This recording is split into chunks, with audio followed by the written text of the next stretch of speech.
Bonjour, voici la première vidéo de la chaîne et nous allons parler du youtubeur Dream. Vous le connaissez sûrement, si vous êtes sur cette vidéo c'est normal. Dream est un youtubeur qui cumule aujourd'hui sur sa chaîne YouTube plus de 22 millions d'abonnés, mais ce dont on va parler aujourd'hui est quelque chose de plus pimenté si je peux dire ça comme ça. Bref, aujourd'hui je vais vous montrer des preuves comme quoi Dream a triché sur son speedrun Minecraft.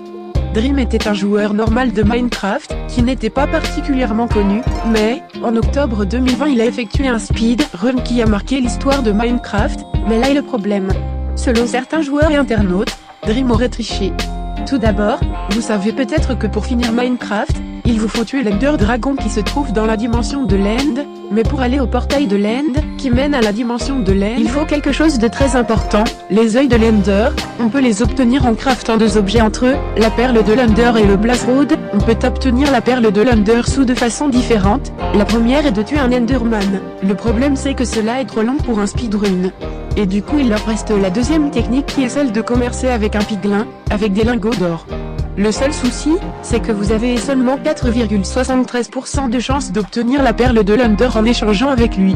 Et là est le problème, on peut voir que Dream a quand même eu beaucoup de chance, il a obtenu le nombre de perles qu'il lui fallait en très peu de temps, et c'est pareil pour les Blazroad, il les a obtenus en méga peu de temps, il a eu beaucoup de chance. Eh ben non, un joueur a lancé des milliers de parties en simultané pour voir s'il aurait autant de chance que Dream, et devinez quoi, c'est jamais arrivé. Alors dites-moi comment Dream a eu plus de chance que des milliers de parités en simultané.